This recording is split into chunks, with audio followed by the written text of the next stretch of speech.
Welcome. My name is Dipo Tepede.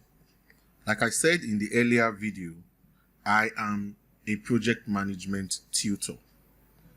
We'll be looking at the changes in the PMP exam.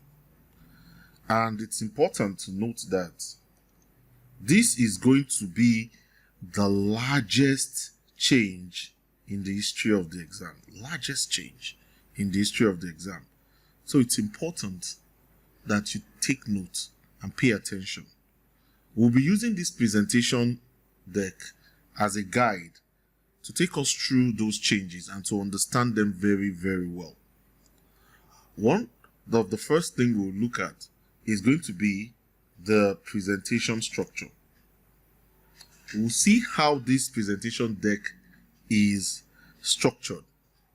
It is structured into 4, and each of the section has a video. So section 1 has a video, section 2 has a video, and so on. Section 1 will be looking at the background. And what will we be looking at in this background?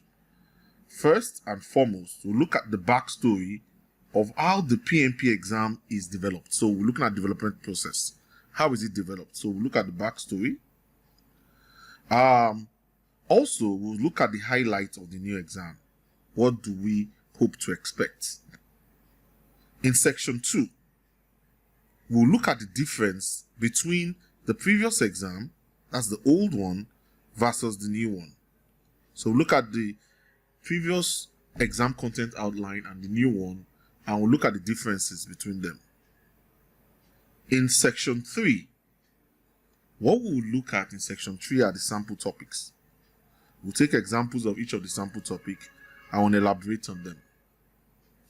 In section 4, we'll look at the exam format. We'll look at the question types and we'll see what are the changes in the question types and look at sample questions and see if we can take a go at them. Let's start with the background, which is section 1.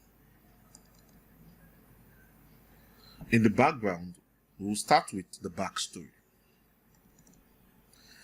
It's important to note that for any professional credentialing examination, such as the PMP exam, they are always based on 2 things. Either they are based on the role delineation study. So they could be based on the role delineation study, or they are based on the job task analysis. So they can be based on the role delineation study, or they are based on the job task analysis. And what are these? These are knowledge and task-driven guidelines to assess the practitioner's competence. So we are saying that the role delineation study and the job task analysis are just task-driven guidelines to evaluate the practitioner's competence. But how do we determine this role delineation study and this job task analysis? What happens is this. PMI organizes a research study. And in this new exam, in doing this research study, they uncovered a number of trends or developments in the profession previously not addressed in the PMP exam. So they discovered a number of developments that are previously not addressed in the PMP exam.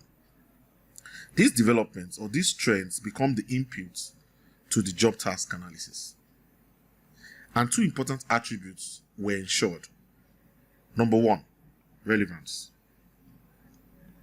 They wanted to ensure that the PMP exam is appropriate and it is germane to the contemporary global project management practice. Number 2, validity. And what does validity do? Validity measures the specific knowledge and skills required to function as a project management practitioner. Also, it measures all the elements of the project management profession in terms of real setting. So, in order to ensure validity, one, they ensure that the knowledge and skills that a project management professional will use will be ensured and will be measured accurately. And all the elements of the project management profession in terms of real setting is validated. The whole essence of ensuring these two attributes is to make sure that the PMP exam reflects accurately the practices of the project management practitioner. This is important. Now, we will look at some of the highlights of the new PMP exam. First and foremost, the developmental process or the development process of the PMP exam distinguishes itself from other project management development process. And how do they distinguish themselves? The PMP exam or the PMI claims that the PMP exam is aligned with the certification industry best practice. They claim that it is aligned with the certification industry best practice, such as the standard for education and psychological testing. They also claim that the certification is accredited against the international recognized ISO 17024. This particular certification was got under the platform of the American National Standard Institute. This ISO 17024 is a conformity assessment, definitely. And what does it mean? It means it's a general requirement for bodies generating certification of persons. So anyone doing certifications of persons, it's a general requirement that you have this ISO 17024. The new exam is also based on the job task analysis, which is different from the previous exam, which is based on the role delineation study. I will look at the difference between the two of them in the next section or segment.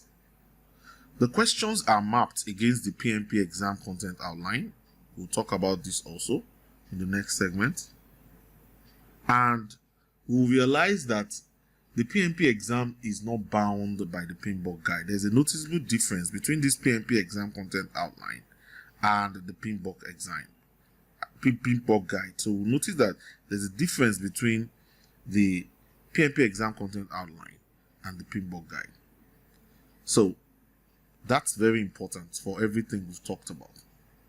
Let's take some highlight of what we've learned so far. We know through the backstory that the PMP exam is based on the job task analysis. That's important. We know that. We also know from this particular segment that the job task analysis is derived from studies. And for this recent exam, the study uncovered that there are some trends that are not addressed by the PMP exam.